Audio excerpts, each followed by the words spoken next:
Welcome to Classic Literature Free Audiobooks. Today, we delve into The Great Gatsby by F. Scott Fitzgerald, a foundational piece of literature that has captivated imaginations since its publication. Settle in, clear your mind, and let the rich tapestry of this tale unfold around you. Now, let the story begin with The Great Gatsby. Chapter 1. In my younger and more vulnerable years, my father gave me some advice that I've been turning over in my mind ever since. Whenever you feel like criticizing anyone, he told me, just remember that all the people in this world haven't had the advantages that you've had. He didn't say any more, but we've always been unusually communicative in a reserved way, and I understood that he meant a great deal more than that. In consequence, I'm inclined to reserve all judgments, a habit that has opened up many curious natures to me, and also made me the victim of not a few veteran bores. The abnormal mind is quick to detect and attach itself to this quality when it appears in a normal person.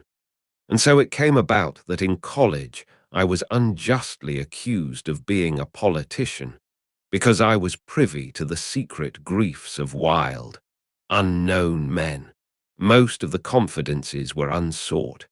Frequently, I have feigned sleep, preoccupation, or a hostile levity when I realized by some unmistakable sign that an intimate revelation was quivering on the horizon. For the intimate revelations of young men, or at least the terms in which they express them, are usually plagiaristic and marred by obvious suppressions. Reserving judgments is a matter of infinite hope.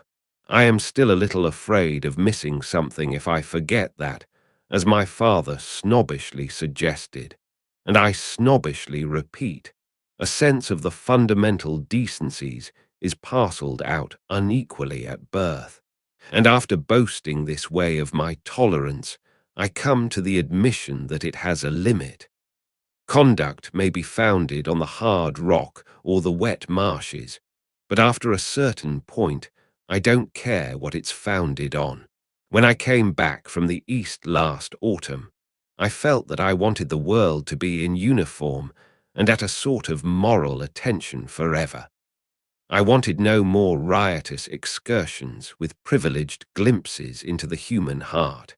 Only Gatsby, the man who gives his name to this book, was exempt from my reaction. Gatsby, who represented everything for which I have an unaffected scorn. If personality is an unbroken series of successful gestures, then there was something gorgeous about him, some heightened sensitivity to the promises of life, as if he were related to one of those intricate machines that register earthquakes 10,000 miles away. This responsiveness had nothing to do with that flabby impressionability which is dignified under the name of the creative temperament. It was an extraordinary gift for hope, a romantic readiness such as I have never found in any other person, and which it is not likely I shall ever find again. No, Gatsby turned out all right at the end. It is what preyed on Gatsby, what foul dust floated in the wake of his dreams that temporarily closed out my interest in the abortive sorrows and short-winded elations of men. My family have been prominent, well-to-do people in this Middle Western city for 3 generations. The Carraways are something of a clan, and we have a tradition that we are descended from the Dukes of Buccleuch, but the actual founder of my line was my grandfather's brother, who came here in '51, sent a substitute to the Civil War, and started the wholesale hardware business that my father carries on today. I never saw this great-uncle, but I'm supposed to look like him, with special reference to the rather hard-boiled painting that hangs in father's office. I graduated from New Haven in 1915, just a quarter of a century after my father, and a little later I participated in that delayed Teutonic migration known as the Great War. I enjoyed the counter-raid so thoroughly that I came back restless. Instead of being the warm center of the world, the Middle West now seemed like the ragged edge of the universe. So I decided to go east and learn the bond business. Everybody I knew was in the bond business, so I supposed it could support one more single man. All my aunts and uncles talked it over as if they were choosing a prep school for me, and finally said, "Why, yees," with very grave, hesitant faces. Father agreed to finance me for a year, and after various delays I came east, permanently, I thought, in the spring of 22. The practical thing was to find rooms in the city, but it was a warm season, and I had just left a country of wide lawns and friendly trees. So when a young man at the office suggested that we take a house together in a commuting town, it sounded like a great idea. He found the house, a weather-beaten cardboard bungalow at $80 a month. But at the last minute, the firm ordered him to Washington, and I went out to the country alone. I had a dog. At least I had him for a few days until he ran away, and an old Dodge and a Finnish woman who made my bed and cooked breakfast and muttered Finnish wisdom to herself over the electric stove. It was lonely for a day or so until one morning some man, more recently arrived than I, stopped me on the road. "How do you get to West Egg Village?"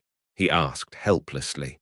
I told him, and as I walked on, I was lonely no longer.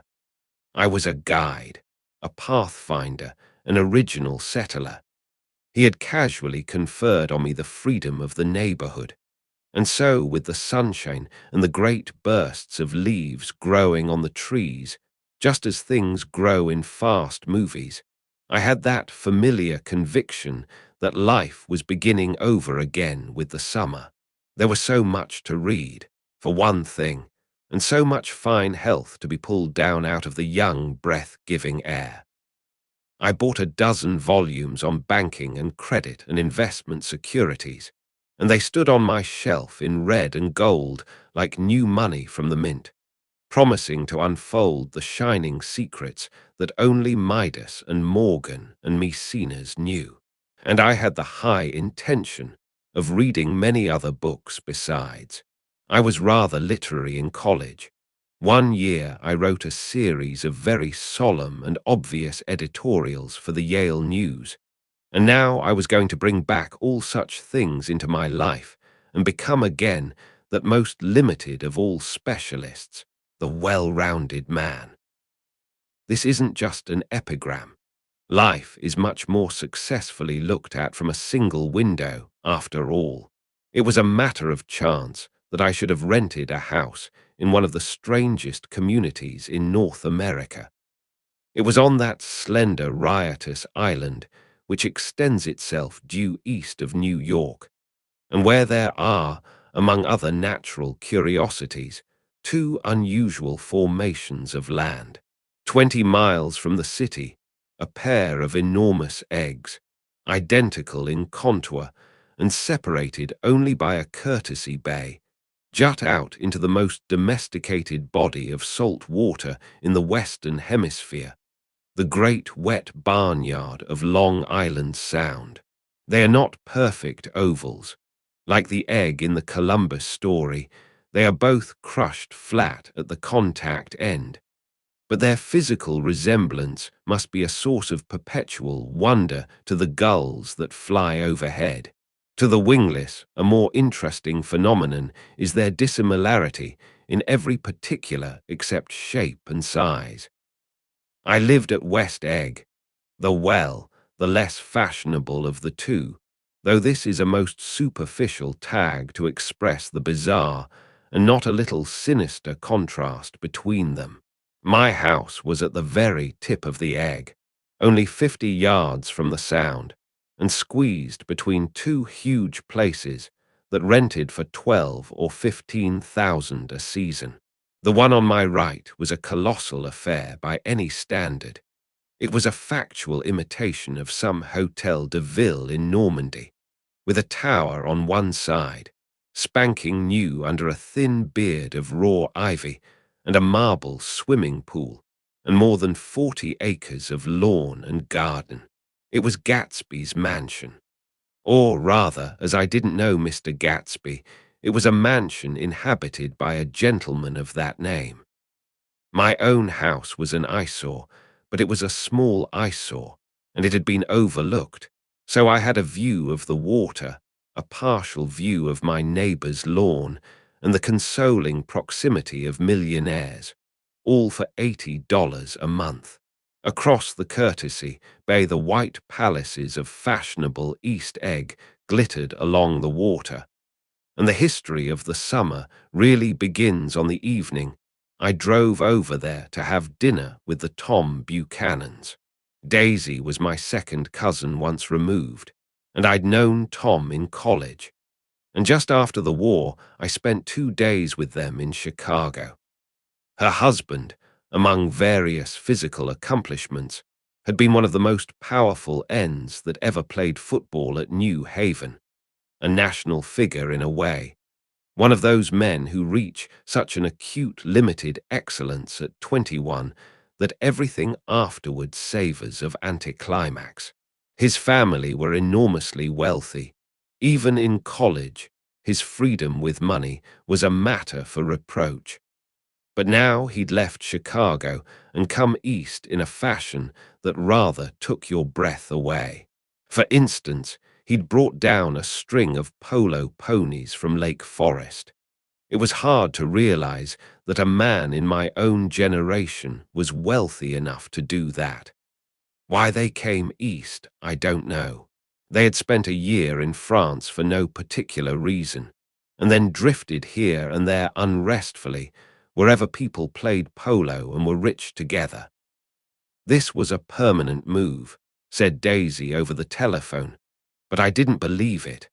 I had no sight into Daisy's heart, but I felt that Tom would drift on forever seeking, a little wistfully, for the dramatic turbulence of some irrecoverable football game. And so it happened that on a warm, windy evening, I drove over to East Egg to see 2 old friends whom I scarcely knew at all. Their house was even more elaborate than I expected, a cheerful red and white Georgian colonial mansion overlooking the bay. The lawn started at the beach and ran towards the front door for a quarter of a mile, jumping over sundials and brick walks and burning gardens. Finally, when it reached the house drifting up the side in bright vines, as though from the momentum of its run, the front was broken by a line of French windows, glowing now with reflected gold and wide open to the warm, windy afternoon, and Tom Buchanan in riding clothes was standing with his legs apart on the front porch. He had changed since his New Haven years. Now he was a sturdy, straw-haired man of 30, with a rather hard mouth and a supercilious manner. 2 shining, arrogant eyes had established dominance over his face and gave him the appearance of always leaning aggressively forward. Not even the effeminate swank of his riding clothes could hide the enormous power of that body. He seemed to fill those glistening boots until he strained the top lacing, and you could see a great pack of muscle shifting when his shoulder moved under his thin coat. It was a body capable of enormous leverage, a cruel body. His speaking voice, a gruff, husky tenor, added to the impression of fractiousness he conveyed. There was a touch of paternal contempt in it, even toward people he liked, and there were men at New Haven who had hated his guts. "Now, don't think my opinion on these matters is final," he seemed to say, "just because I'm stronger and more of a man than you are."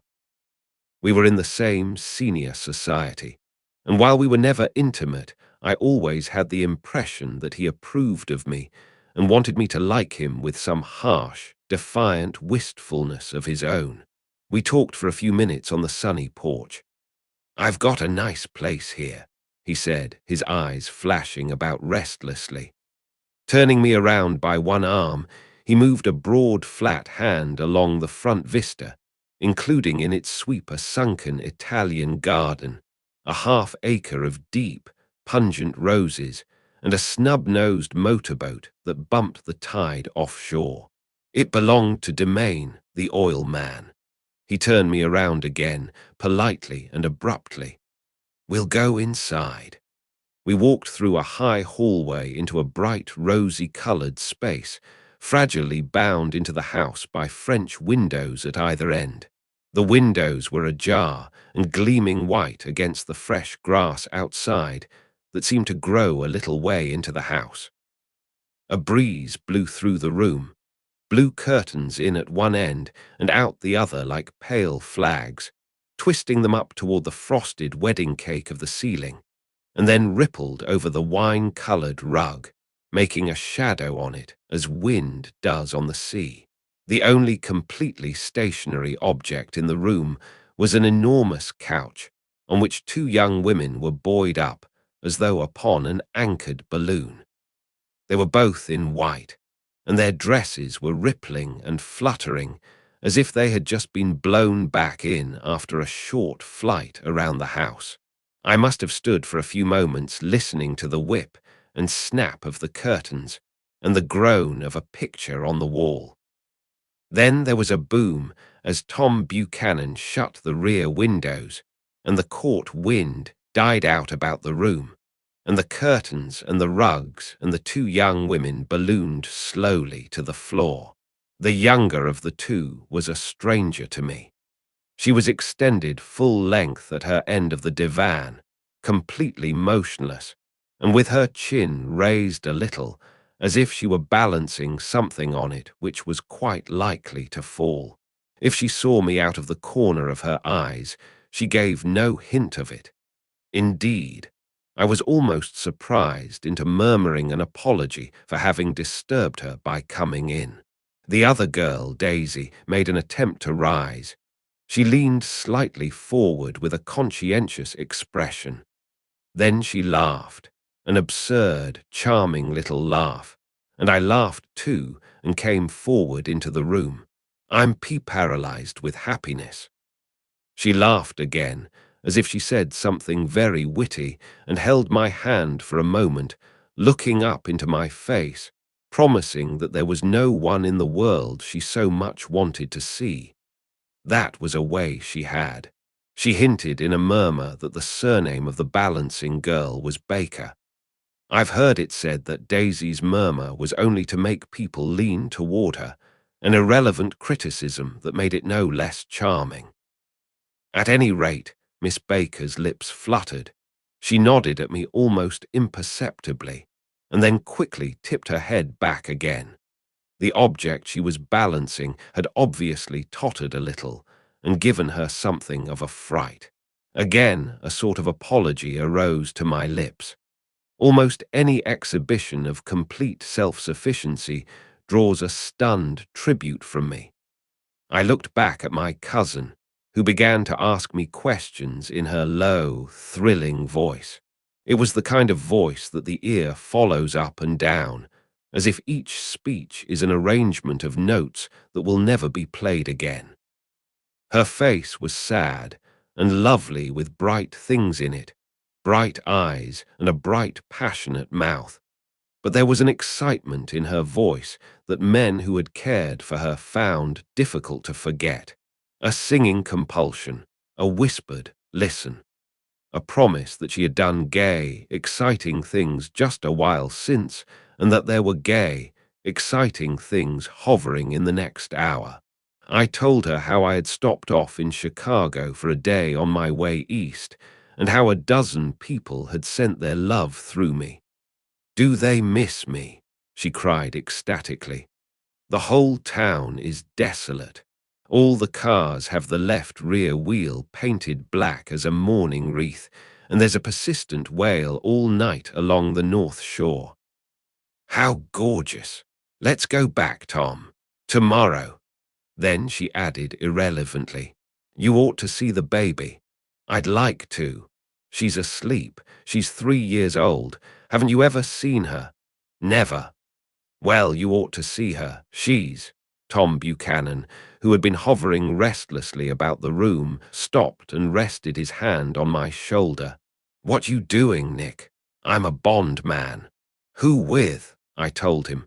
"Never heard of them," he remarked decisively. This annoyed me. "You will," I answered shortly. "You will if you stay in the East." "Oh, I'll stay in the East, don't you worry," he said, glancing at Daisy and then back at me, as if he were alert for something more. "I'd be a god-damned fool to live anywhere else." At this point, Miss Baker said, "Absolutely," with such suddenness that I started. It was the first word she had uttered since I came into the room. Evidently it surprised her as much as it did me, for she yawned and with a series of rapid, deft movements stood up into the room.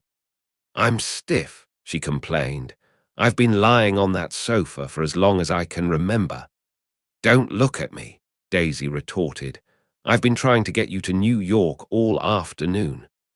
"No, thanks," said Miss Baker to the 4 cocktails just in from the pantry. "I'm absolutely in training." Her host looked at her incredulously. "You are." He took down his drink as if it were a drop in the bottom of a glass. "How you ever get anything done is beyond me." I looked at Miss Baker, wondering what it was she got done. I enjoyed looking at her. She was a slender, small-breasted girl with an erect carriage, which she accentuated by throwing her body backward at the shoulders like a young cadet. Her grey, sun-strained eyes looked back at me with polite reciprocal curiosity out of a wan, charming, discontented face. It occurred to me now that I had seen her or a picture of her somewhere before. "You live in West Egg," she remarked contemptuously. "I know somebody there." "I don't know a single. You must know Gatsby." "Gatsby?" demanded Daisy. "What Gatsby?" Before I could reply that he was my neighbor, dinner was announced. Wedging his tense arm imperatively under mine, Tom Buchanan compelled me from the room as though he were moving a checker to another square.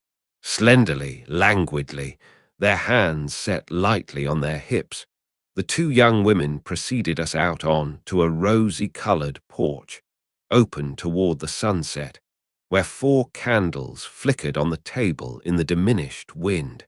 "Why candles?" objected Daisy, frowning. She snapped them out with her fingers. "In 2 weeks it'll be the longest day in the year." She looked at us all radiantly. "Do you always watch for the longest day of the year and then miss it?" "I always watch for the longest day in the year and then miss it." "We ought to plan something," yawned Miss Baker, sitting down at the table as if she were getting into bed. "All right," said Daisy. "What'll we plan?" She turned to me helplessly. "What do people plan?" Before I could answer, her eyes fastened with an awed expression on her little finger. "Look," she complained. "I hurt it." We all looked. The knuckle was black and blue. "You did it, Tom," she said accusingly. "I know you didn't mean to, but you did do it. That's what I get for marrying a brute of a man, a great, big, hulking physical specimen of a—" "I hate that word, hulking," objected Tom crossly, "even in kidding." "Hulking," insisted Daisy. Sometimes she and Miss Baker talked at once, unobtrusively, and with a bantering inconsequence that was never quite chatter, that was as cool as their white dresses and their impersonal eyes in the absence of all desire.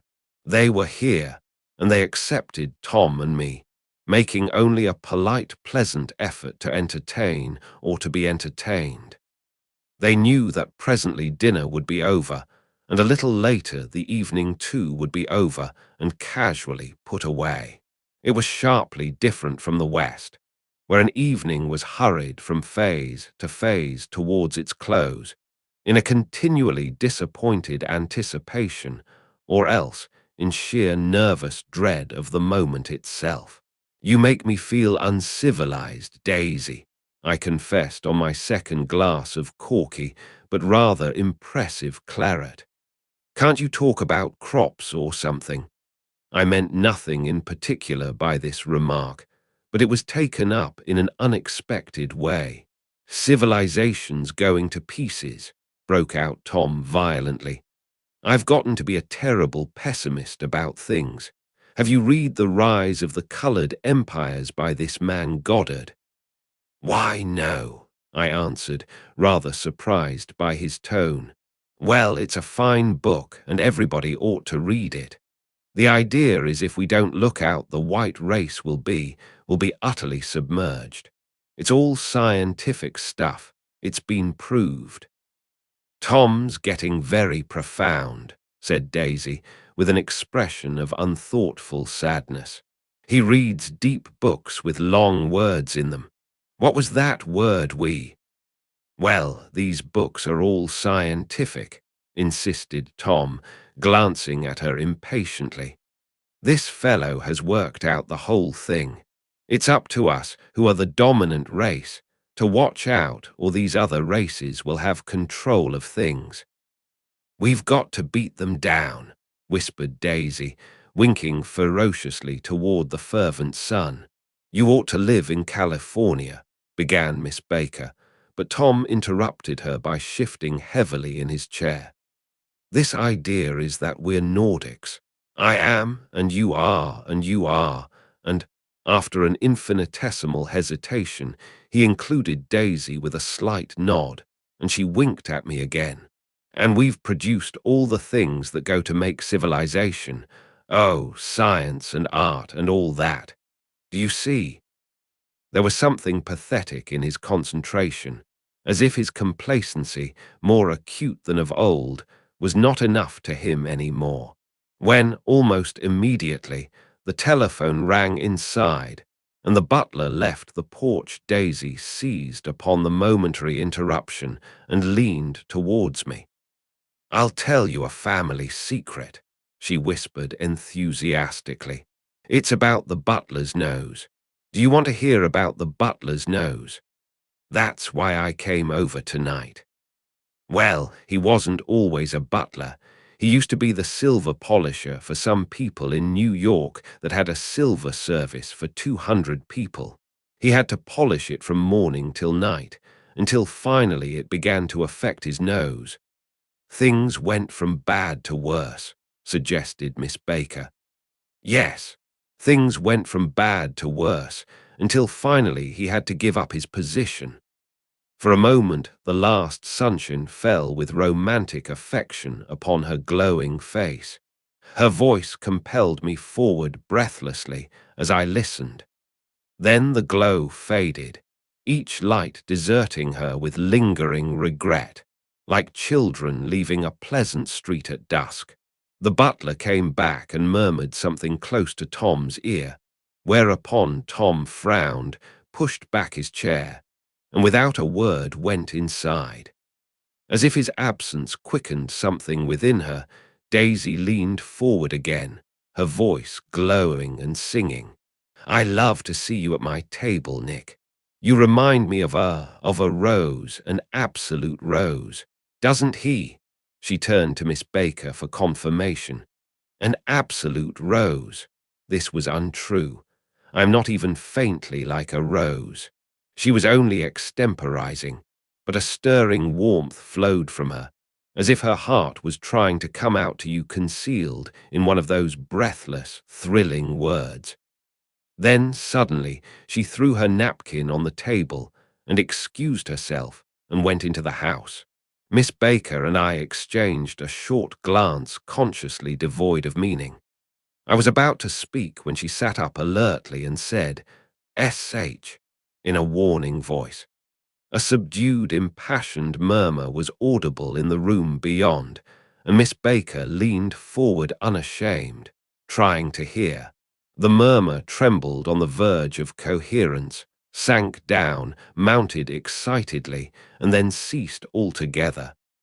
"This Mr. Gatsby you spoke of is my neighbor," I began. "Don't talk. I want to hear what happens." "Is something happening?" I inquired innocently. "You mean to say you don't know?" said Miss Baker, honestly surprised. "I thought everybody knew."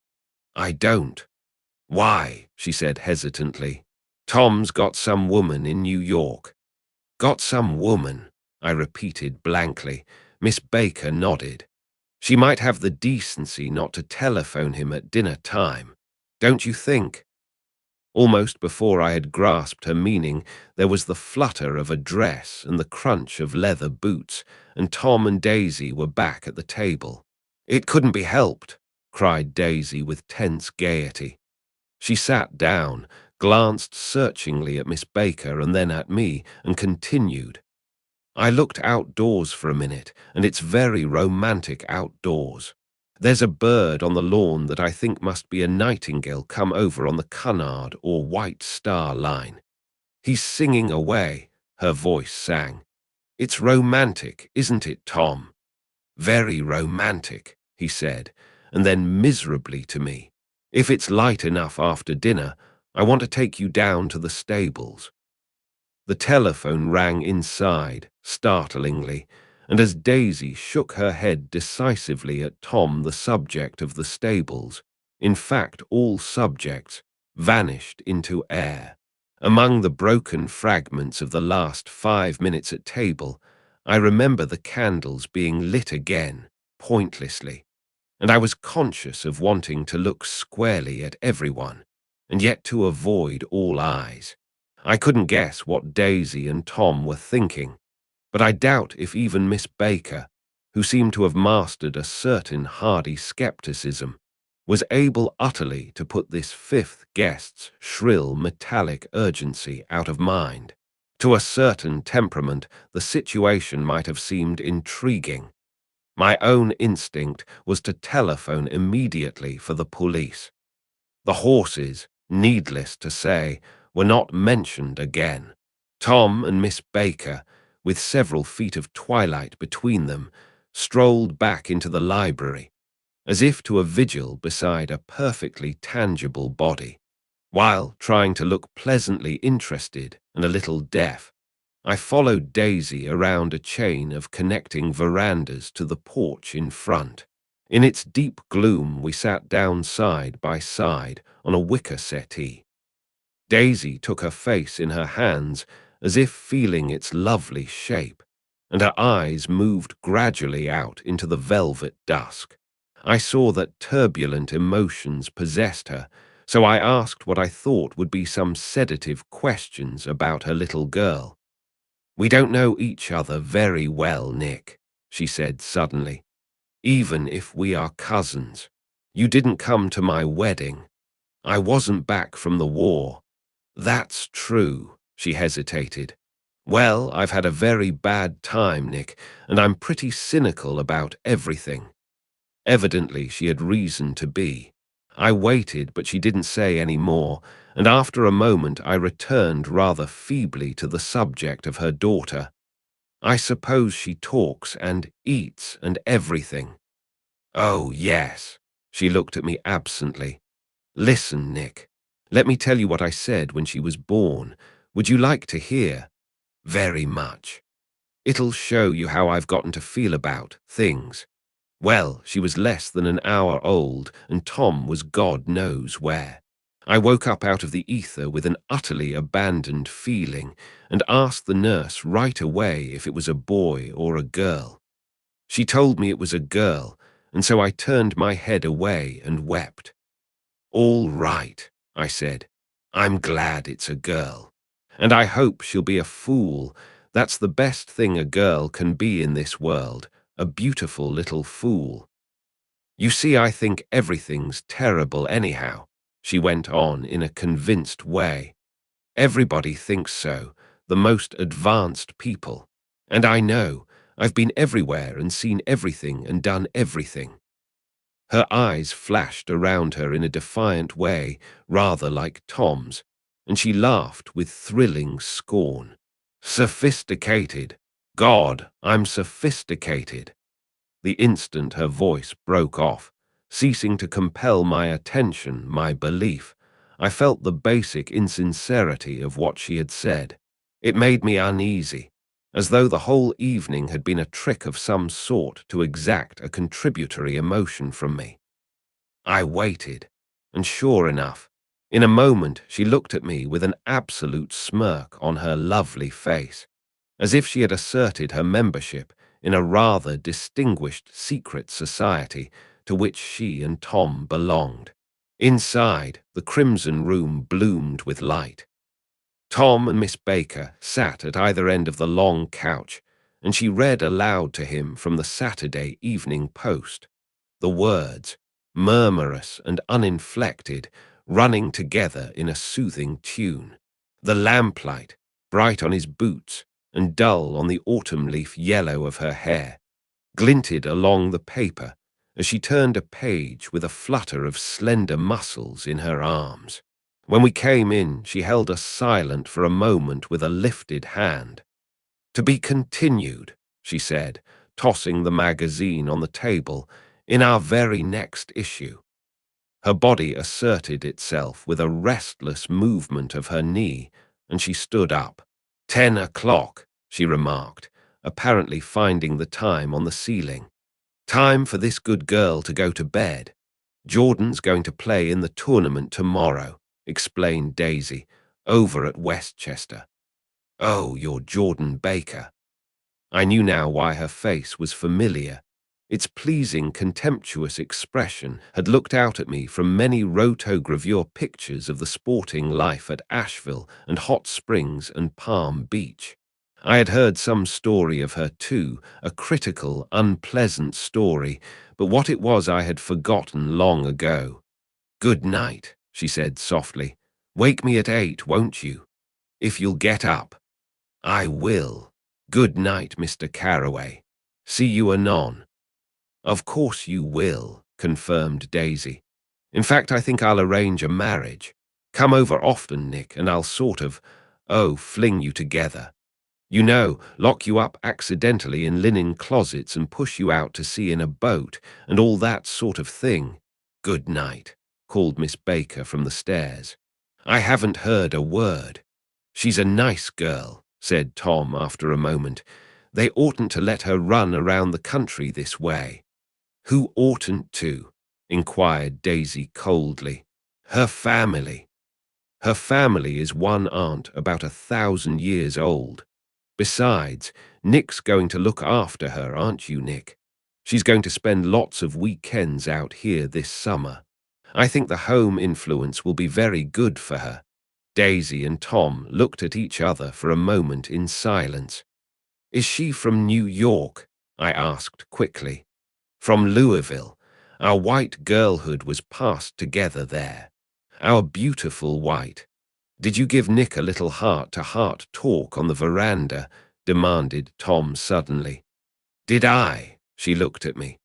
I can't seem to remember, but I think we talked about the Nordic race. Yes, I'm sure we did. It sort of crept up on us, and first thing you know. Don't believe everything you hear, Nick, he advised me.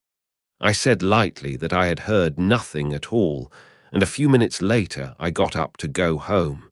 They came to the door with me and stood side by side in a cheerful square of light. As I started my motor, Daisy peremptorily called, Wait! I forgot to ask you something, and it's important. We heard you were engaged to a girl out west. That's right, corroborated Tom kindly. We heard that you were engaged. It's a libel. I'm too poor. But we heard it, insisted Daisy, surprising me by opening up again in a flower-like way. We heard it from 3 people, so it must be true. Of course, I knew what they were referring to, but I wasn't even vaguely engaged. The fact that gossip had published the bans was one of the reasons I had come east. You can't stop going with an old friend on account of rumors. and on the other hand, I had no intention of being rumoured into marriage. Their interest rather touched me and made them less remotely rich. Nevertheless, I was confused and a little disgusted as I drove away. It seemed to me that the thing for Daisy to do was to rush out of the house, child in arms. But apparently there were no such intentions in her head. As for Tom, the fact that he had some woman in New York was really less surprising than that he had been depressed by a book. Something was making him nibble at the edge of stale ideas, as if his sturdy physical egotism no longer nourished his peremptory heart. Already it was deep summer on roadhouse roofs and in front of wayside garages, where new red petrol pumps sat out in pools of light. And when I reached my estate at West Egg, I ran the car under its shed and sat for a while on an abandoned grass roller in the yard. The wind had blown off, leaving a loud, bright night, with wings beating in the trees and a persistent organ sound, as the full bellows of the earth blew the frogs full of life. The silhouette of a moving cat wavered across the moonlight, and turning my head to watch it, I saw that I was not alone. 50 feet away, a figure had emerged from the shadow of my neighbor's mansion and was standing with his hands in his pockets, regarding the silver pepper of the stars. Something in his leisurely movements and the secure position of his feet upon the lawn suggested that it was Mr. Gatsby himself, come out to determine what share was his of our local heavens. I decided to call to him. Miss Baker had mentioned him at dinner, and that would do for an introduction. But I didn't call to him, for he gave a sudden intimation that he was content to be alone. He stretched out his arms toward the dark water in a curious way, and far as I was from him, I could have sworn he was trembling. Involuntarily, I glanced seaward and distinguished nothing except a single green light, minute and far away, that might have been the end of a dock. When I looked once more for Gatsby, he had vanished, and I was alone again in the unquiet darkness. Next chapter, Chapter 2.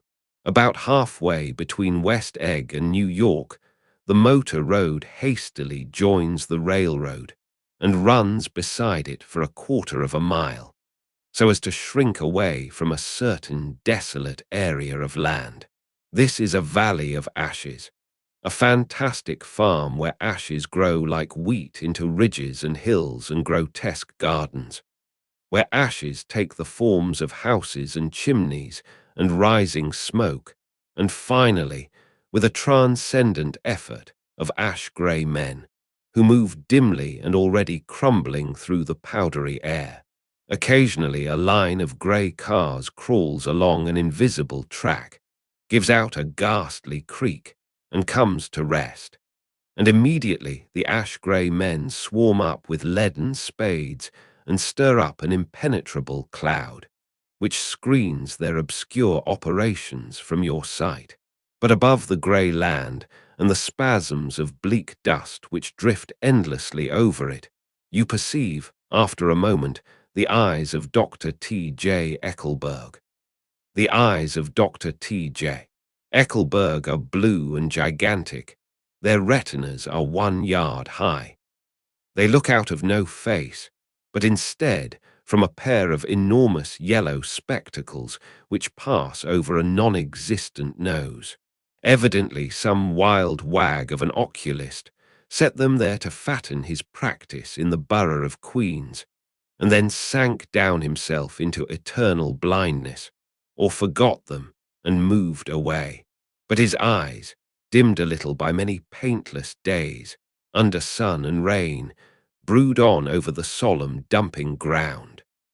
The valley of ashes is bounded on one side by a small foul river, and when the drawbridge is up to let barges through, the passengers on waiting trains can stare at the dismal scene for as long as half an hour. There is always a halt there of at least a minute, and it was because of this that I first met Tom Buchanan's mistress. The fact that he had one was insisted upon wherever he was known.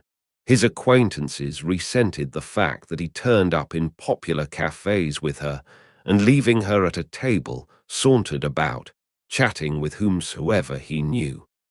Though I was curious to see her, I had no desire to meet her, but I did. I went up to New York with Tom on the train one afternoon, and when we stopped by the ash heaps, he jumped to his feet and, taking hold of my elbow, literally forced me from the car. "We're getting off," he insisted. "I want you to meet my girl." I think he'd tanked up a good deal at luncheon, and his determination to have my company bordered on violence. The supercilious assumption was that on Sunday afternoon I had nothing better to do.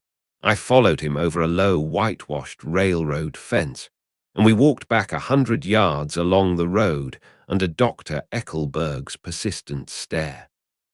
The only building in sight was a small block of yellow brick sitting on the edge of the wasteland, a sort of compact Main Street ministering to it, and contiguous to absolutely nothing. One of the 3 shops it contained was for rent, and another was an all-night restaurant approached by a trail of ashes. The third was a garage, repairs. George B. Wilson. Cars bought and sold, and I followed Tom inside. The interior was unprosperous and bare.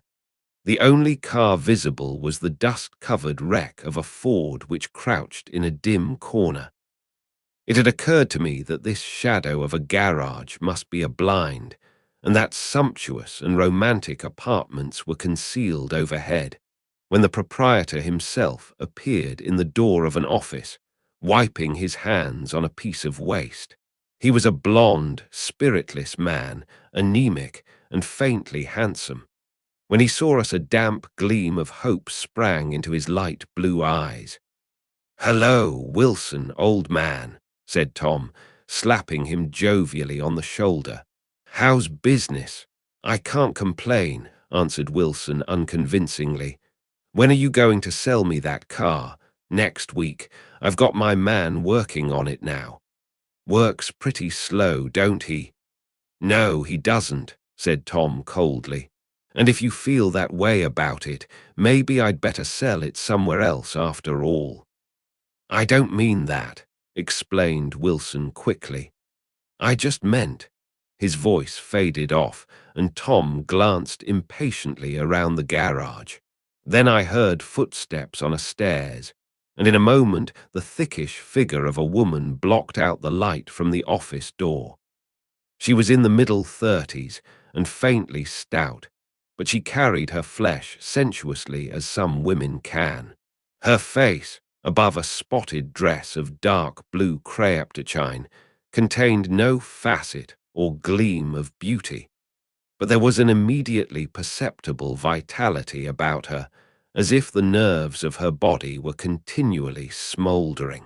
She smiled slowly, and walking through her husband as if he were a ghost, shook hands with Tom, looking him flush in the eye. Then she wet her lips, and without turning around spoke to her husband in a soft, coarse voice. "Get some chairs, why don't you, so somebody can sit down." "Oh, sure," agreed Wilson hurriedly, and went toward the little office, mingling immediately with the cement color of the walls. A white ashen dust veiled his dark suit and his pale hair as it veiled everything in the vicinity, except his wife, who moved close to Tom. "I want to see you," said Tom intently. "Get on the next train." "All right. I'll meet you by the newsstand on the lower level." She nodded and moved away from him just as George Wilson emerged with 2 chairs from his office door. We waited for her down the road and out of sight. It was a few days before the 4th of July, and a grey, scrawny Italian child was setting torpedoes in a row along the railroad track. "Terrible place, isn't it?" said Tom, exchanging a frown with Dr. Eckelberg. Awful. It does her good to get away. Doesn't her husband object? Wilson, he thinks she goes to see her sister in New York. He's so dumb he doesn't know he's alive. So Tom Buchanan and his girl and I went up together to New York, or not quite together, for Mrs. Wilson sat discreetly in another car. Tom deferred that much to the sensibilities of those East Eggers who might be on the train. She had changed her dress to a brown figured muslin, which stretched tight over her rather wide hips as Tom helped her to the platform in New York. At the newsstand, she bought a copy of Town Tattle and a moving picture magazine, and in the station drugstore some cold cream and a small flask of perfume. Upstairs, in the solemn, echoing drive, she let 4 taxicabs drive away before she selected a new one, lavender-colored with grey upholstery, and in this we slid out from the mass of the station into the glowing sunshine.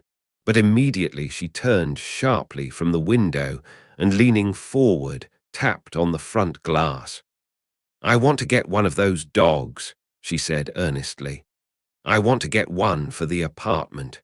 They're nice to have, a dog." We backed up to a grey old man who bore an absurd resemblance to John D. Rockefeller. In a basket swung from his neck cowered a dozen very recent puppies of an indeterminate breed. "What kind are they?" asked Mrs. Wilson eagerly as he came to the taxi window. "All kinds. What kind do you want, lady?" "I'd like to get one of those police dogs." "I don't suppose you got that kind." The man peered doubtfully into the basket, plunged in his hand and drew one up, wriggling by the back of the neck. "That's no police dog," said Tom. "No, it's not exactly a police dog," said the man with disappointment in his voice. "It's more of an Airedale." He passed his hand over the brown wash rag of a back. "Look at that coat, some coat. That's a dog that'll never bother you with catching cold." "I think it's cute," said Mrs. Wilson enthusiastically. "How much is it?" "That dog," he looked at it admiringly, "that dog will cost you $10. The Airedale.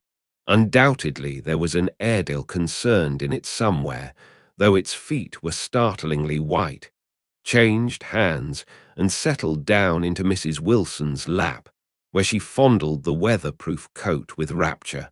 "Is it a boy or a girl?" she asked delicately. That dog's a boy."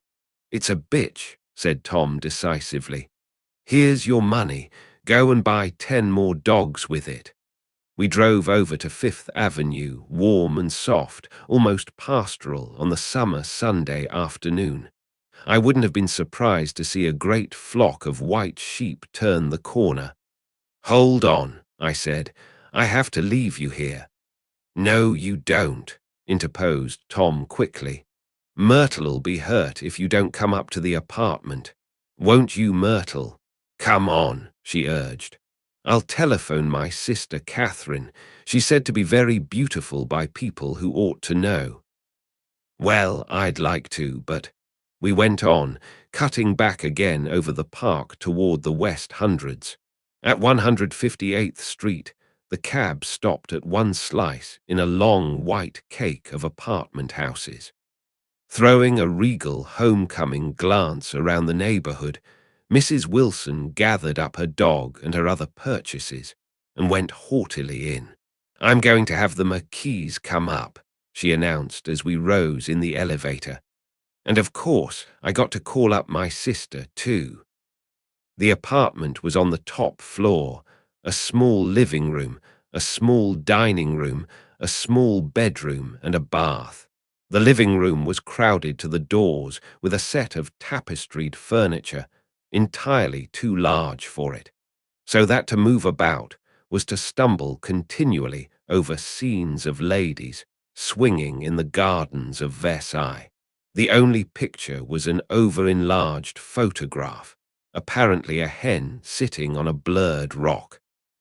Looked at from a distance, however, the hen resolved itself into a bonnet, and the countenance of a stout old lady beamed down into the room.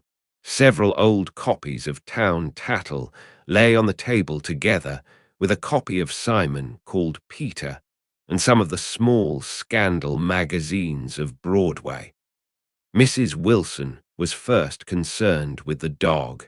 A reluctant elevator boy went for a box full of straw and some milk, to which he added on his own initiative a tin of large, hard dog biscuits, one of which decomposed apathetically in the saucer of milk all afternoon.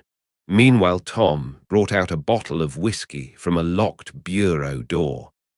I have been drunk just twice in my life, and the second time was that afternoon, so everything that happened has a dim, hazy cast over it, although until after 8 o'clock the apartment was full of cheerful sun. Sitting on Tom's lap, Mrs. Wilson called up several people on the telephone. Then there were no cigarettes, and I went out to buy some at the drugstore on the corner. When I came back, they had both disappeared, so I sat down discreetly in the living room and read a chapter of Simon called Peter.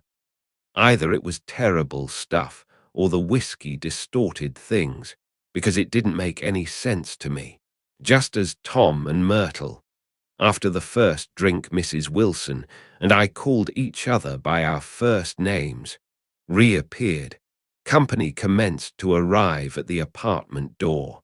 The sister, Catherine, was a slender, worldly girl of about 30, with a solid, sticky bob of red hair and a complexion powdered milky white.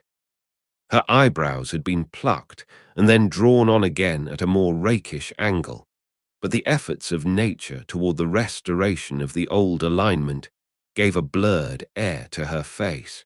When she moved about, there was an incessant clicking as innumerable pottery bracelets jingled up and down upon her arms.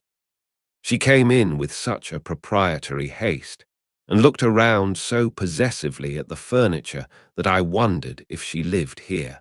But when I asked her, she laughed immoderately, repeated my question aloud, and told me she lived with a girl friend at a hotel.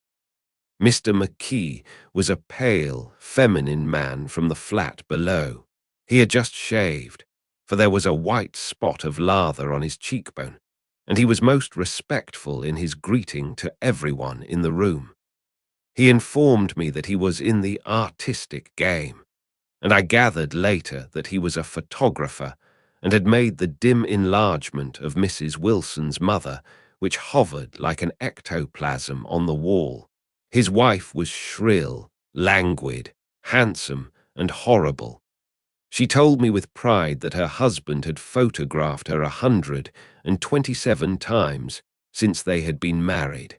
Mrs. Wilson had changed her costume some time before, and was now attired in an elaborate afternoon dress of cream-colored chiffon, which gave out a continual rustle as she swept about the room.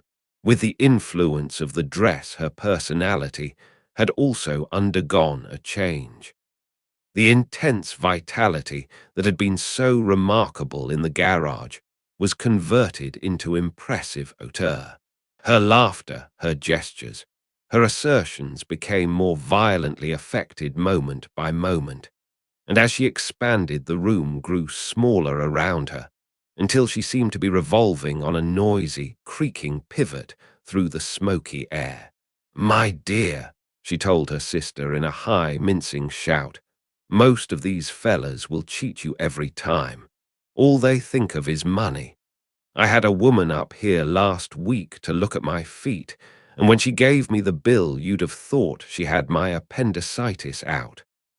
"What was the name of the woman?" asked Mrs. McKee. "Mrs. Eberhardt. She goes around looking at people's feet in their own homes." "I like your dress," remarked Mrs. McKee. "I think it's adorable." Mrs. Wilson rejected the compliment by raising her eyebrow in disdain. "It's just a crazy old thing," she said. "I just slip it on sometimes when I don't care what I look like."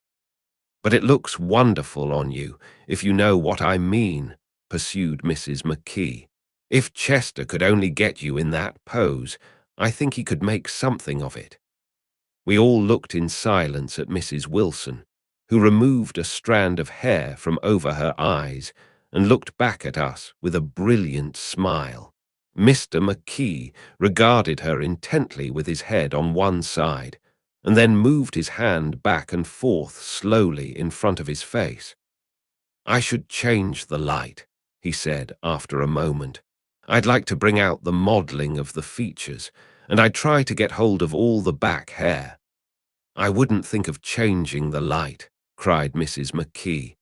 "I think it's," her husband said, "sh." And we all looked at the subject again, whereupon Tom Buchanan yawned audibly and got to his feet. "You McKees have something to drink," he said. "Get some more ice and mineral water, Myrtle, before everybody goes to sleep." "I told that boy about the ice." Myrtle raised her eyebrows in despair at the shiftlessness of the lower orders. "These people, you have to keep after them all the time." She looked at me and laughed pointlessly. Then she flounced over to the dog, kissed it with ecstasy, and swept into the kitchen, implying that a dozen chefs awaited her orders there. "I've done some nice things out on Long Island," asserted Mr. McKee. Tom looked at him blankly. "Two of them we have framed downstairs." "Two what?" demanded Tom. "Two studies. One of them I call Montauk Point, the gulls, and the other I call Montauk Point, the sea." The sister Catherine sat down beside me on the couch. "Do you live down on Long Island too?" she inquired. "I live at West Egg." "Really?" "I was down there at a party about a month ago, at a man named Gatsby's. Do you know him?" "I live next door to him." "Well, they say he's a nephew or a cousin of Kaiser Wilhelm's. That's where all his money comes from." "Really?" she nodded. "I'm scared of him. I'd hate to have him get anything on me." This absorbing information about my neighbor was interrupted by Mrs. McKee's pointing suddenly at Catherine. "Chester, I think you could do something with her," she broke out. But Mr. McKee only nodded in a bored way and turned his attention to Tom. "I'd like to do more work on Long Island if I could get the entry. All I ask is that they should give me a start." "Ask Myrtle," said Tom, breaking into a short shout of laughter as Mrs. Wilson entered with a tray. "She'll give you a letter of introduction, won't you, Myrtle?" "Do what?" she asked, startled. "You'll give McKee a letter of introduction to your husband so he can do some studies of him." His lips moved silently for a moment as he invented George B. Wilson at the gasoline pump, or something like that. Catherine leaned close to me and whispered in my ear, "Neither of them can stand the person they're married to." "Can't they? Can't stand them." She looked at Myrtle and then at Tom. "What I say is, why go on living with them if they can't stand them? If I was them, I'd get a divorce and get married to each other right away." "Doesn't she like Wilson either?" The answer to this was unexpected. It came from Myrtle, who had overheard the question, and it was violent and obscene. "You see," cried Catherine triumphantly. She lowered her voice again. "It's really his wife that's keeping them apart. She's a Catholic, and they don't believe in divorce." Daisy was not a Catholic, and I was a little shocked at the elaborateness of the lie. "When they do get married," continued Catherine, "they're going west to live for a while until it blows over. It'd be more discreet to go to Europe." "Oh, do you like Europe?" she exclaimed surprisingly. "I just got back from Monte Carlo." "Really? Just last year, I went over there with another girl. Stay long. No, we just went to Monte Carlo and back. We went by way of Marseille. We had over $1,200 when we started, but we got giped out of it all in 2 days in the private rooms. We had an awful time getting back, I can tell you. God, how I hated that town. The late afternoon sky bloomed in the window for a moment like the blue honey of the Mediterranean. Then the shrill voice of Mrs. McKee called me back into the room. I almost made a mistake, too, she declared vigorously. I almost married a little kike who'd been after me for years. I knew he was below me. Everybody kept saying to me, "Lucille, that man's way below you, but if I hadn't met Chester, he'd have got me sure." "Yes, but listen," said Myrtle Wilson, nodding her head up and down. "At least you didn't marry him." "I know I didn't." "Well, I married him," said Myrtle ambiguously. "And that's the difference between your case and mine." "Why did you, Myrtle?" demanded Catherine. "Nobody forced you to." Myrtle considered. "I married him because I thought he was a gentleman," she said finally. "I thought he knew something about breeding, but he wasn't fit to lick my shoe." "You were crazy about him for a while," said Catherine. "Crazy about him," cried Myrtle incredulously. "Who said I was crazy about him? I never was any more crazy about him than I was about that man there." She pointed suddenly at me, and everyone looked at me accusingly. I tried to show by my expression that I expected no affection. The only crazy I was when I married him. I knew right away I made a mistake. He borrowed somebody's best suit to get married in and never even told me about it, and the man came after it one day when he was out. "Oh, is that your suit?" I said. "This is the first I ever heard about it." But I gave it to him, and then I lay down and cried to beat the band all afternoon. "She really ought to get away from him," resumed Catherine to me. "They've been living over that garage for 11 years, and Tom's the first sweetie she ever had." The bottle of whiskey, a second one, was now in constant demand by all present, excepting Catherine, who felt just as good on nothing at all. Tom rang for the janitor and sent him for some celebrated sandwiches, which were a complete supper in themselves. I wanted to get out and walk eastward toward the park through the soft twilight, but each time I tried to go, I became entangled in some wild, strident argument which pulled me back, as if with ropes, into my chair. Yet high over the city, our line of yellow windows must have contributed their share of human secrecy to the casual watcher in the darkening streets, and I saw him too, looking up and wondering. I was within and without, simultaneously enchanted and repelled by the inexhaustible variety of life. Myrtle pulled her chair close to mine, and suddenly her warm breath poured over me the story of her first meeting with Tom. It was on the 2 little seats facing each other that are always the last ones left on the train. I was going up to New York to see my sister and spend the night. He had on a dress suit and patent leather shoes, and I couldn't keep my eyes off him. But every time he looked at me, I had to pretend to be looking at the advertisement over his head. When we came into the station, he was next to me, and his white shirt front pressed against my arm, and so I told him I'd have to call a policeman, but he knew I lied. I was so excited that when I got into a taxi with him, I didn't hardly know I wasn't getting into a subway train.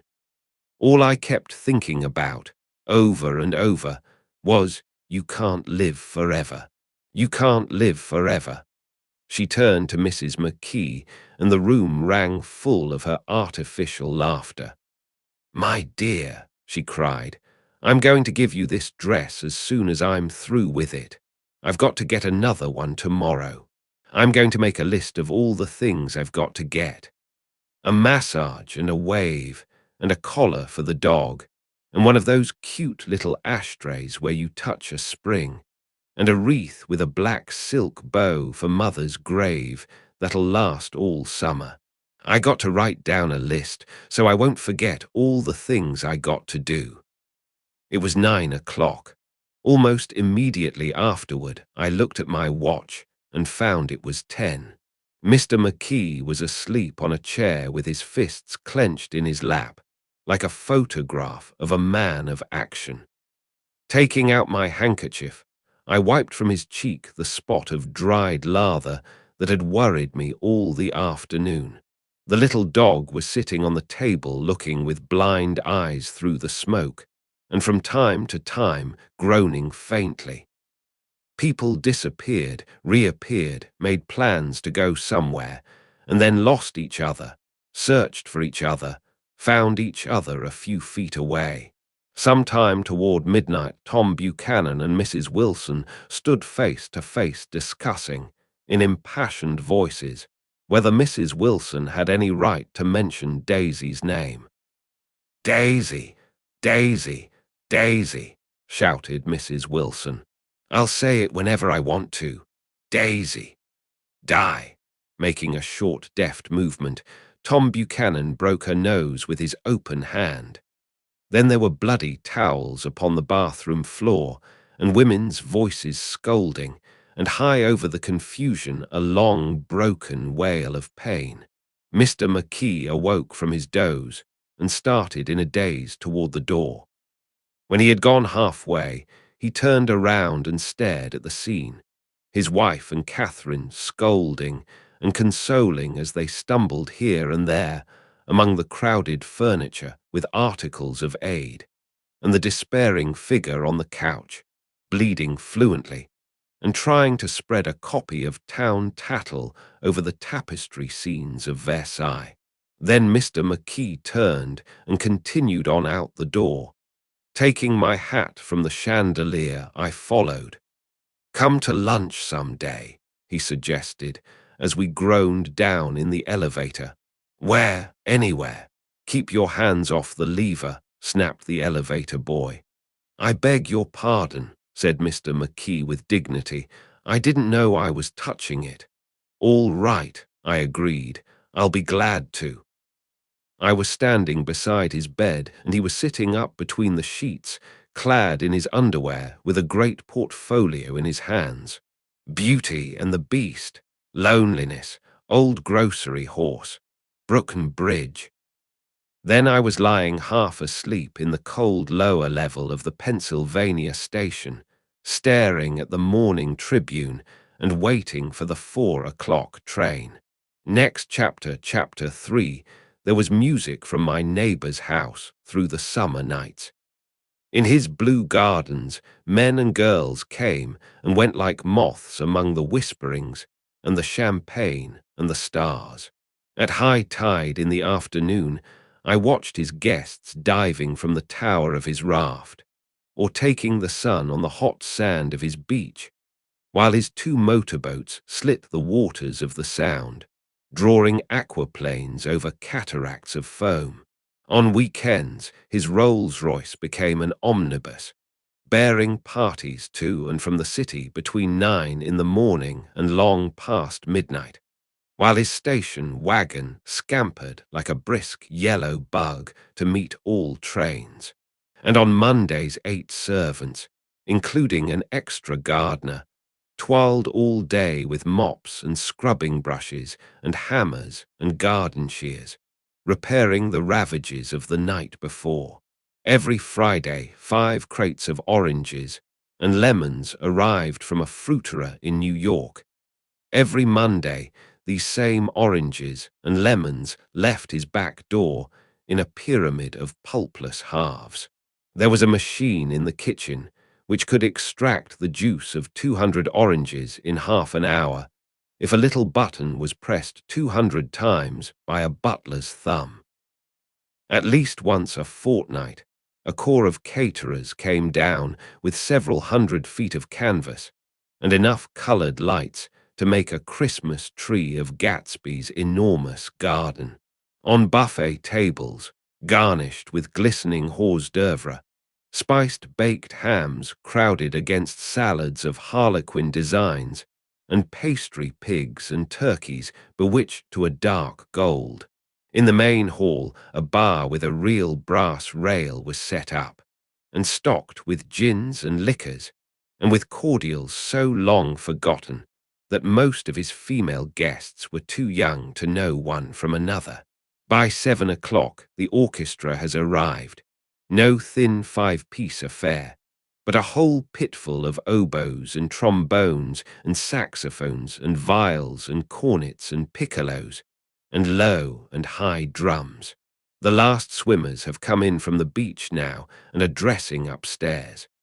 The cars from New York are parked 5 deep in the drive, and already the halls and salons and verandas are gaudy with primary colors, and hair bobbed in strange new ways, and shawls beyond the dreams of Castile.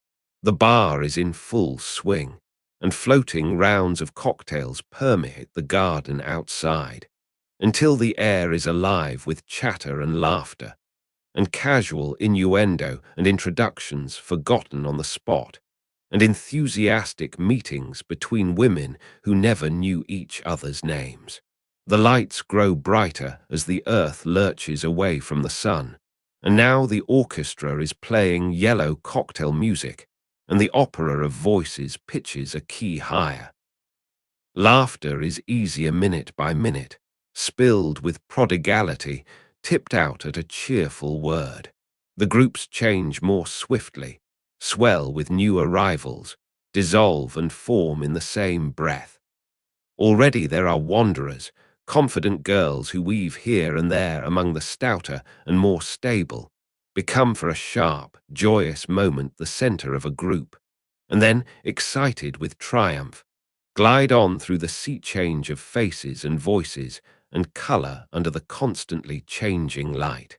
Suddenly one of these gypsies, in trembling opal, seizes a cocktail out of the air, dumps it down for courage, and moving her hands like Frisco, dances out alone on the canvas platform.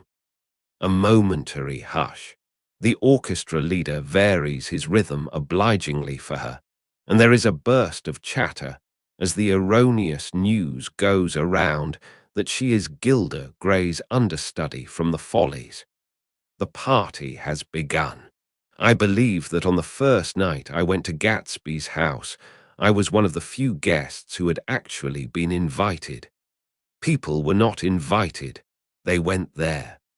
They got into automobiles which bore them out to Long Island, and somehow they ended up at Gatsby's door.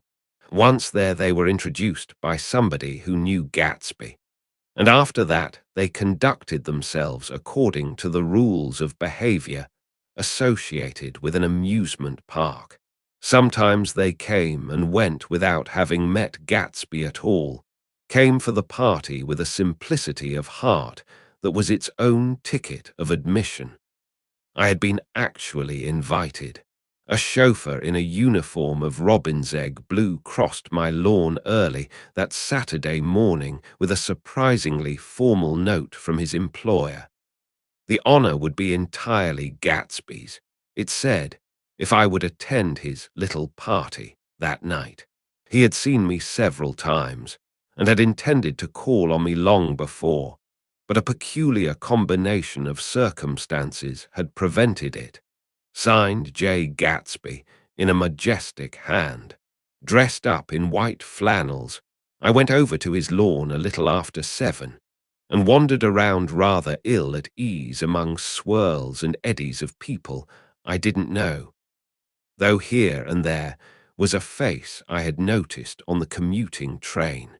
I was immediately struck by the number of young Englishmen dotted about, all well dressed, all looking a little hungry, and all talking in low, earnest voices to solid and prosperous Americans. I was sure that they were selling something, bonds or insurance or automobiles. They were at least agonizingly aware of the easy money in the vicinity and convinced that it was theirs for a few words in the right key. As soon as I arrived, I made an attempt to find my host, but the 2 or 3 people of whom I asked his whereabouts stared at me in such an amazed way and denied so vehemently any knowledge of his movements that I slunk off in the direction of the cocktail table, the only place in the garden where a single man could linger without looking purposeless and alone. I was on my way to get roaring drunk from sheer embarrassment when Jordan Baker came out of the house and stood at the head of the marble steps, leaning a little backward and looking with contemptuous interest down into the garden. Welcome or not, I found it necessary to attach myself to someone before I should begin to address cordial remarks to the passers-by. "Hello," I roared, advancing toward her. My voice seemed unnaturally loud across the garden. "I thought you might be here," she responded absently as I came up. "I remembered you lived next door to." She held my hand impersonally, as a promise that she'd take care of me in a minute, and gave ear to 2 girls in twin yellow dresses who stopped at the foot of the steps. "Hello," they cried together. "Sorry you didn't win." That was for the golf tournament. She had lost in the finals the week before. "You don't know who we are," said one of the girls in yellow, "but we met you here about a month ago." "You've dyed your hair since then," remarked Jordan, and I started. But the girls had moved casually on, and her remark was addressed to the premature moon, produced like the supper, no doubt, out of a caterer's basket. With Jordan's slender golden arm resting in mine, we descended the steps and sauntered about the garden. A tray of cocktails floated at us through the twilight, and we sat down at a table with the 2 girls in yellow and 3 men, each one introduced to us as Mr. Mumble.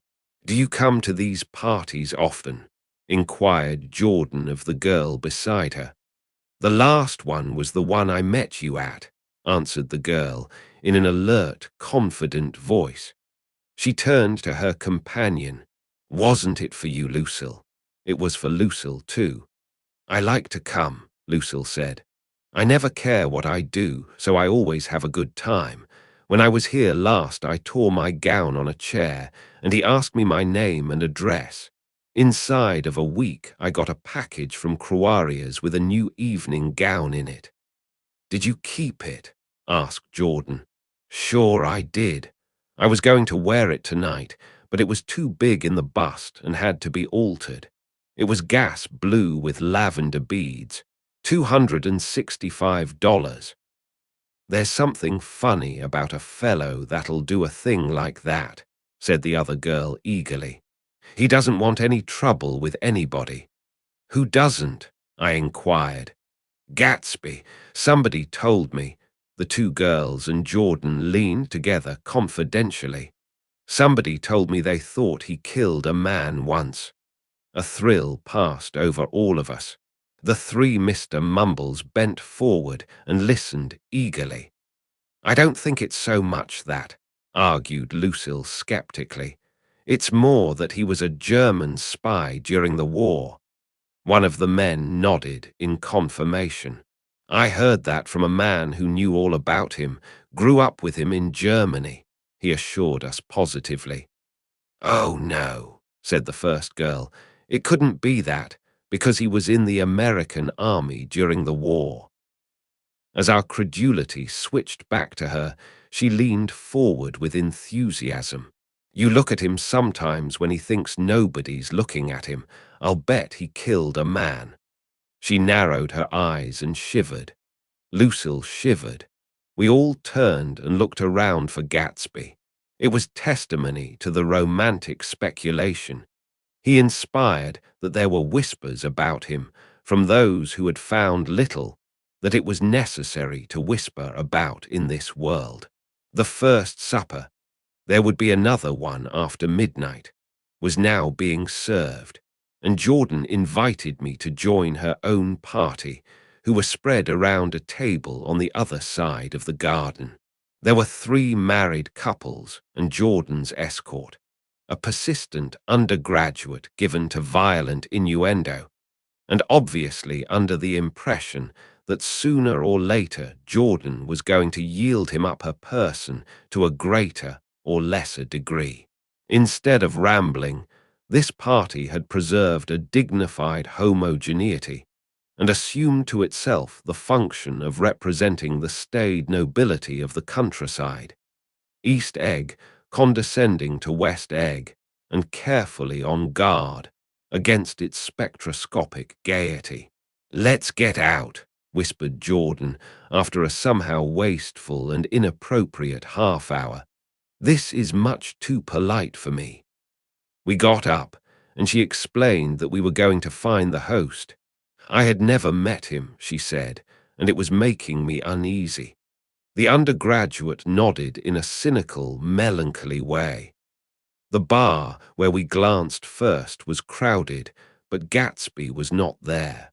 She couldn't find him from the top of the steps, and he wasn't on the veranda.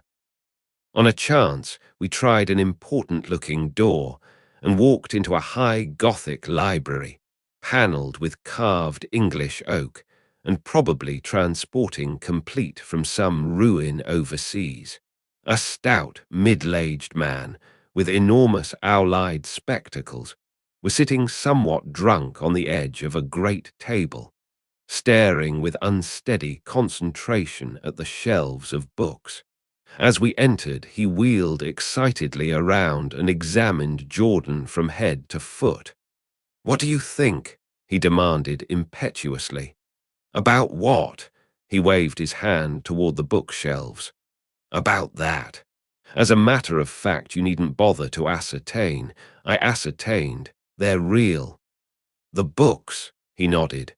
"Absolutely real, have pages and everything. I thought they'd be a nice, durable cardboard.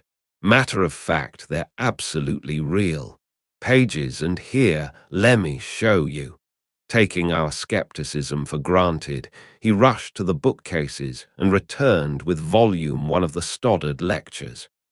"See," he cried triumphantly. "It's a bona fide piece of printed matter. It fooled me. This fella's a regular Belasco. It's a triumph. What thoroughness, what realism. Knew when to stop, too, didn't cut the pages.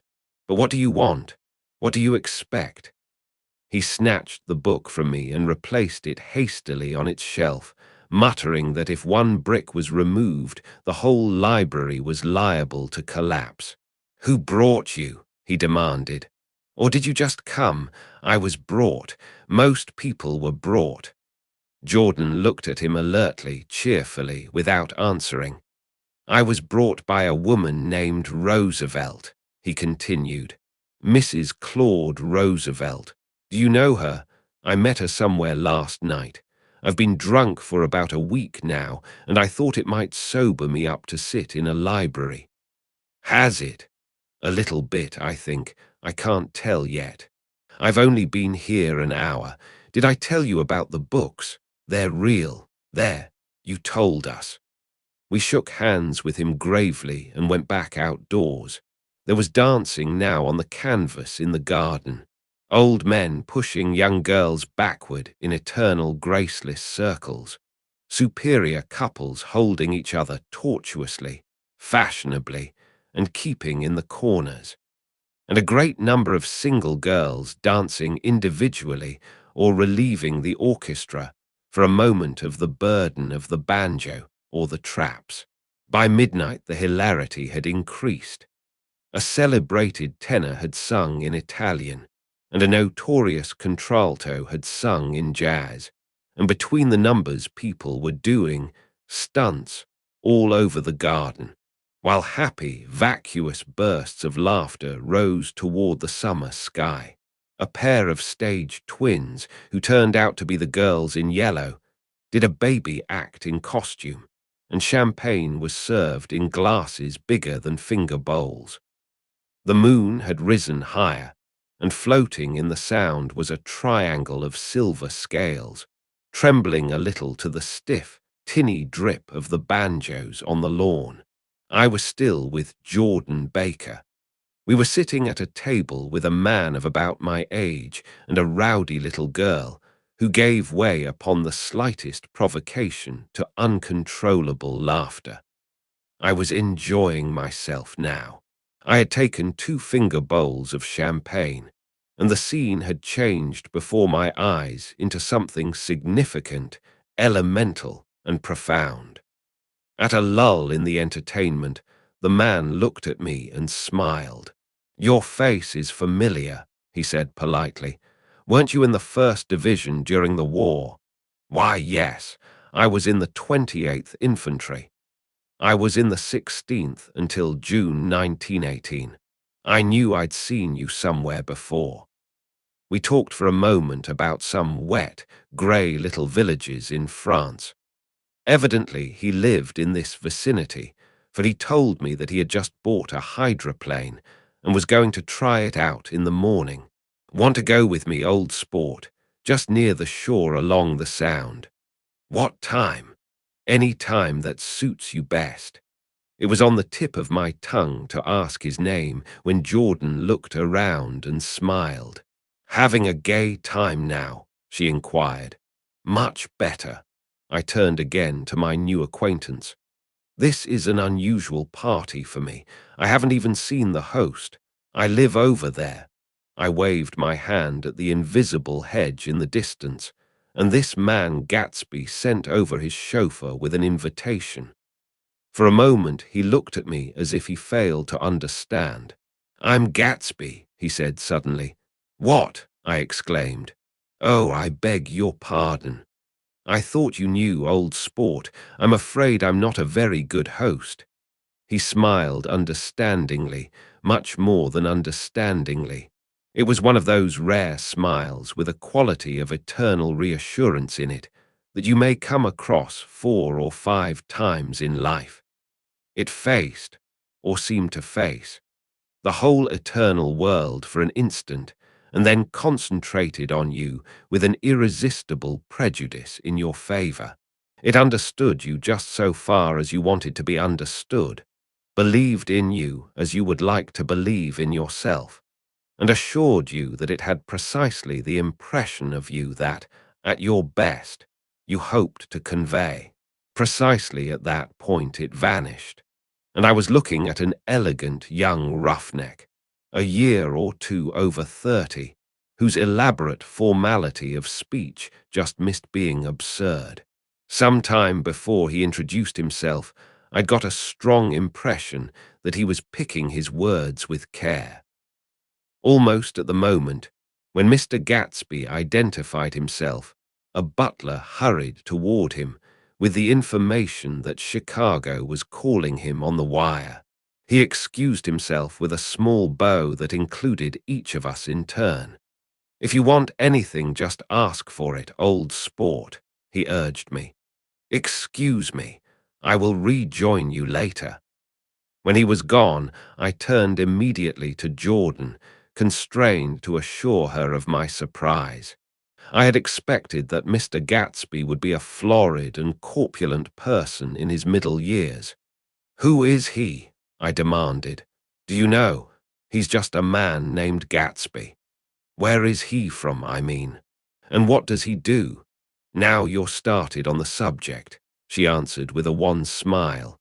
"Well, he told me once he was an Oxford man." A dim background started to take shape behind him, but at her next remark it faded away. "However, I don't believe it." "Why not?" "I don't know," she insisted. "I just don't think he went there." Something in her tone reminded me of the other girls. I think he killed a man, and had the effect of stimulating my curiosity. I would have accepted without question the information that Gatsby sprang from the swamps of Louisiana or from the Lower East Side of New York. That was comprehensible, but young men didn't. At least in my provincial inexperience, I believed they didn't. drift coolly out of nowhere and buy a palace on Long Island Sound. Anyhow, he gives large parties, said Jordan, changing the subject with an urban distaste for the concrete. And I like large parties. They're so intimate. At small parties there isn't any privacy.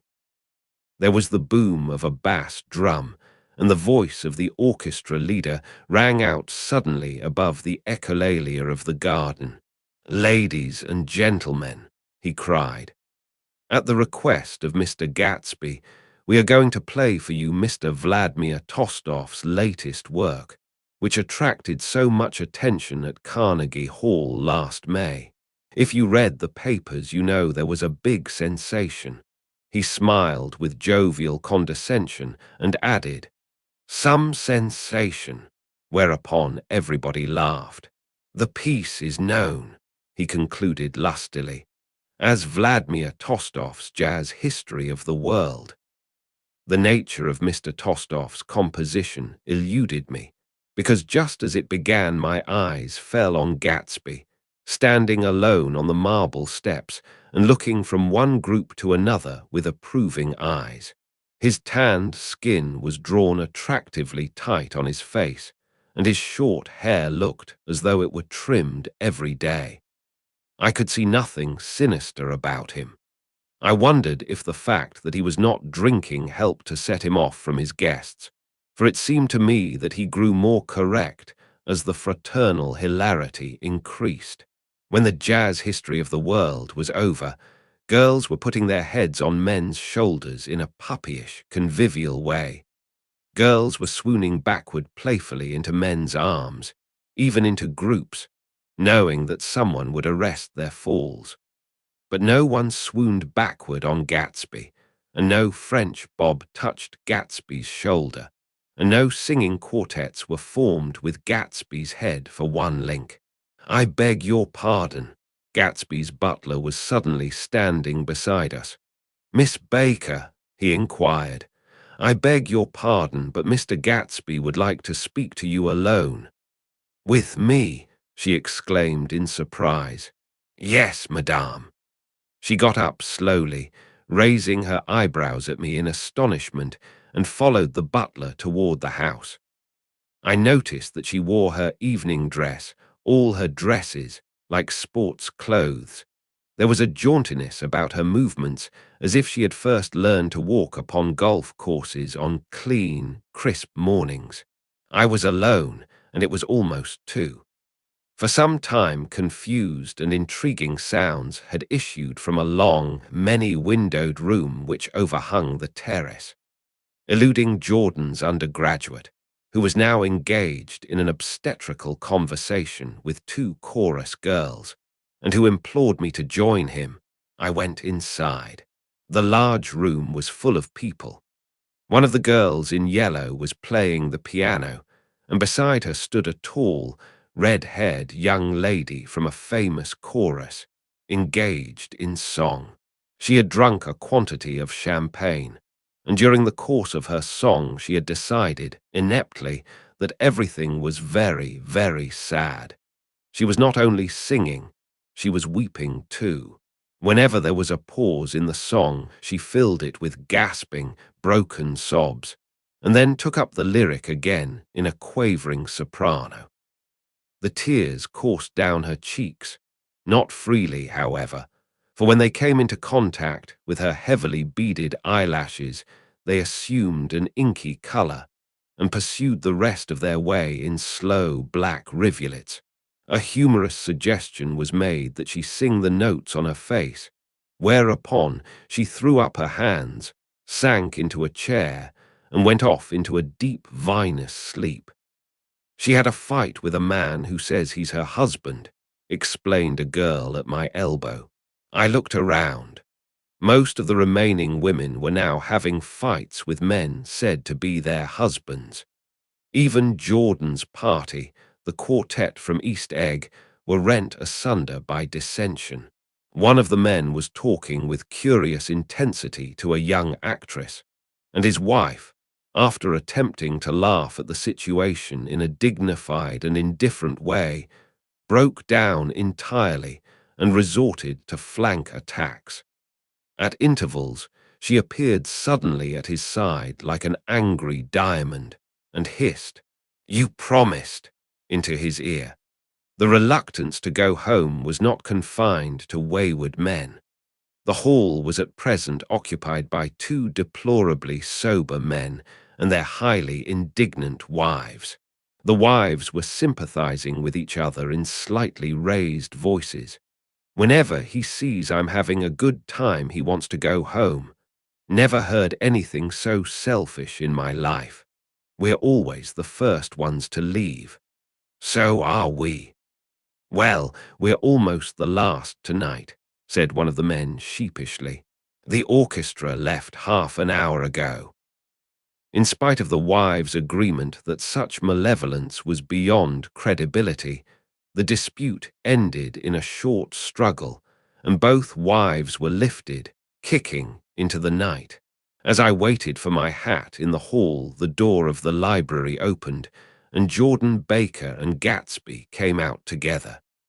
He was saying some last word to her, but the eagerness in his manner tightened abruptly into formality as several people approached him to say goodbye. Jordan's party were calling impatiently to her from the porch, but she lingered for a moment to shake hands. "I've just heard the most amazing thing," she whispered. "How long were we in there?" "Why, about an hour." "It was simply amazing," she repeated abstractedly. "But I swore I wouldn't tell it, and here I am tantalizing you." She yawned gracefully in my face. "Please come and see me. Phone book. Under the name of Mrs. Sigourney Howard, my aunt." She was hurrying off as she talked. Her brown hand waved a jaunty salute as she melted into her party at the door. Rather ashamed that on my first appearance I had stayed so late, I joined the last of Gatsby's guests, who were clustered around him.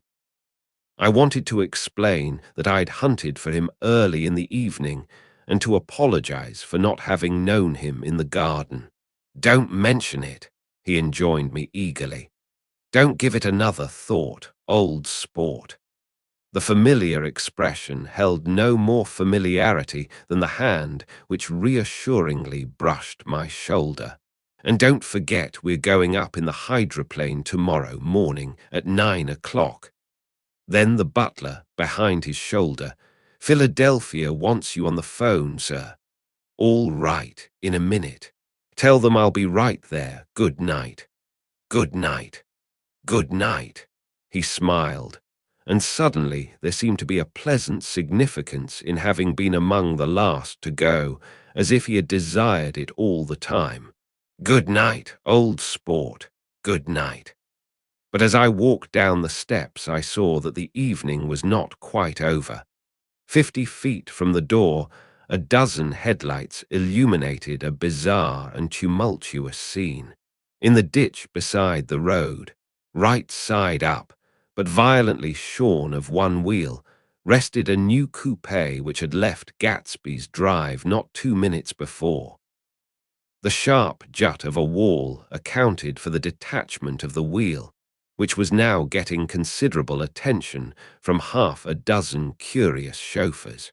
However, as they had left their cars blocking the road, a harsh, discordant din from those in the rear had been audible for some time, and added to the already violent confusion of the scene. A man in a long duster had dismounted from the wreck and now stood in the middle of the road, looking from the car to the tire and from the tire to the observers in a pleasant, puzzled way. "See," he explained, "it went in the ditch." The fact was infinitely astonishing to him, and I recognized first the unusual quality of wonder, and then the man. It was the late patron of Gatsby's library. "How'd it happen?" He shrugged his shoulders. "I know nothing whatever about mechanics," he said decisively. "But how did it happen? Did you run into the wall?"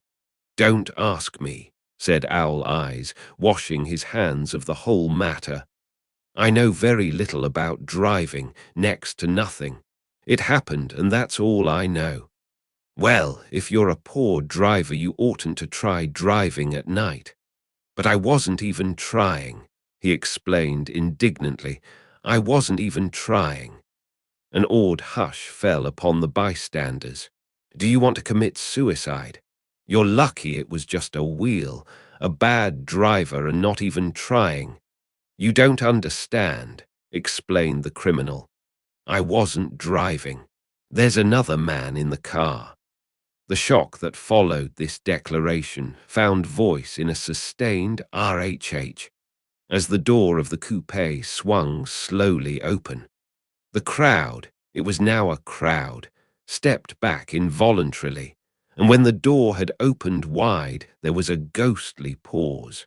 Then, very gradually, part by part, a pale, dangling individual stepped out of the wreck, pawing tentatively at the ground with a large, uncertain dancing shoe. Blinded by the glare of the headlights and confused by the incessant groaning of the horns, the apparition stood swaying for a moment before he perceived the man in the duster. "What's matter?" he inquired calmly. "Did we run out gas? Look." Half a dozen fingers pointed at the amputated wheel. He stared at it for a moment and then looked upward as though he suspected that it had dropped from the sky. "It came off," someone explained. He nodded. "At first I didn't notice we'd stopped." A pause. Then, taking a long breath and straightening his shoulders, he remarked in a determined voice, "Wonder if tell me where there's a gas line station." At least a dozen men, some of them a little better off than he was, explained to him that wheel and car were no longer joined by any physical bond. "Back out," he suggested after a moment. "Put her in reverse." "But the wheel's off," he hesitated. "No harm in trying," he said. The caterwauling horns had reached a crescendo, and I turned away and cut across the lawn toward home. I glanced back once. A wafer of a moon was shining over Gatsby's house, making the night fine as before and surviving the laughter and the sound of his still glowing garden. A sudden emptiness seemed to flow now from the windows and the great doors, endowing with complete isolation the figure of the host, who stood on the porch, his hand up in a formal gesture of farewell. Reading over what I have written so far, I see I have given the impression that the events of 3 nights several weeks apart were all that absorbed me. On the contrary, they were merely casual events in a crowded summer, and until much later, they absorbed me infinitely less than my personal affairs. Most of the time I worked. In the early morning, the sun threw my shadow westward as I hurried down the white chasms of lower New York to the Probity Trust. I knew the other clerks and young bond salesmen by their first names, and lunched with them in dark, crowded restaurants on little pig sausages and mashed potatoes and coffee. I even had a short affair with a girl who lived in Jersey City and worked in the accounting department. But her brother began throwing mean looks in my direction. So when she went on her vacation in July, I let it blow quietly away. I took dinner usually at the Yale Club. For some reason, it was the gloomiest event of my day. And then I went upstairs to the library and studied investments and securities for a conscientious hour. There were generally a few rioters around, but they never came into the library, so it was a good place to work. After that, if the night was mellow, I strolled down Madison Avenue past the old Murray Hill Hotel and over 33rd Street to the Pennsylvania Station. I began to like New York, the racy, adventurous feel of it at night, and the satisfaction that the constant flicker of men and women and machines gives to the restless eye. I like to walk up Fifth Avenue and pick out romantic women from the crowd and imagine that in a few minutes I was going to enter into their lives, and no one would ever know or disapprove. Sometimes, in my mind, I followed them to their apartments on the corners of hidden streets, and they turned and smiled back at me before they faded through a door into warm darkness. At the enchanted metropolitan twilight, I felt a haunting loneliness sometimes, and felt it in others. Poor young clerks who loitered in front of windows waiting until it was time for a solitary restaurant dinner. Young clerks in the dusk, wasting the most poignant moments of night and life. Again at 8 o'clock, when the dark lanes of the 40s were lined 5 deep with throbbing taxicabs, bound for the theatre district, I felt a sinking in my heart. Forms leaned together in the taxis as they waited, and voices sang, and there was laughter from unheard jokes, and lighted cigarettes made unintelligible circles inside. Imagining that I too was hurrying towards gaiety and sharing their intimate excitement, I wished them well. For a while I lost sight of Jordan Baker, and then in midsummer I found her again. At first I was flattered to go places with her because she was a golf champion and everyone knew her name. Then it was something more. I wasn't actually in love, but I felt a sort of tender curiosity. The bored, haughty face that she turned to the world concealed something. Most affectations conceal something eventually, even though they don't in the beginning. And one day I found what it was. When we were on a house party together up in Warwick, she left a borrowed car out in the rain with the top down, and then lied about it. And suddenly, I remembered the story about her that had eluded me that night at Daisy's. At her first big golf tournament, there was a row that nearly reached the newspapers. A suggestion that she had moved her ball from a bad lie in the semi-final round. The thing approached the proportions of a scandal, then died away. A caddie retracted his statement, and the only other witness admitted that he might have been mistaken. The incident and the name had remained together in my mind. Jordan Baker instinctively avoided clever, shrewd men. And now I saw that this was because she felt safer on a plane where any divergence from a code would be thought impossible. She was incurably dishonest. She wasn't able to endure being at a disadvantage, and given this unwillingness, I suppose she had begun dealing in subterfuges when she was very young in order to keep that cool, insolent smile turned to the world, and yet satisfy the demands of her hard, jaunty body. It made no difference to me. Dishonesty in a woman is a thing you never blame deeply. I was casually sorry, and then I forgot. It was on that same house party that we had a curious conversation about driving a car. It started because she passed so close to some workmen that our fender flicked a button on one man's coat. "You're a rotten driver," I protested. "Either you ought to be more careful or you oughtn't to drive at all." "I am careful." "No, you're not."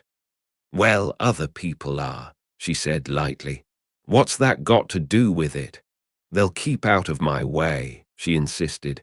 "It takes two to make an accident. Suppose you met somebody just as careless as yourself." "I hope I never will," she answered. "I hate careless people. That's why I like you." Her grey, sun-strained eyes stared straight ahead, but she had deliberately shifted our relations, and for a moment I thought I loved her. But I am slow-thinking and full of interior rules that act as brakes on my desires, and I knew that first I had to get myself definitely out of that tangle back home. I'd been writing letters once a week and signing them. "Love, Nick." And all I could think of was how, when that certain girl played tennis, A faint moustache of perspiration appeared on her upper lip. Nevertheless, there was a vague understanding that had to be tactfully broken off before I was free. Everyone suspects himself of at least one of the cardinal virtues, and this is mine. I am one of the few honest people that I have ever known, and that concludes our reading of The Great Gatsby. I hope you enjoyed it. If you did, please give this video a like. Share your thoughts in the comments, and subscribe for more free audiobooks. Don't forget the bell. Thanks for listening.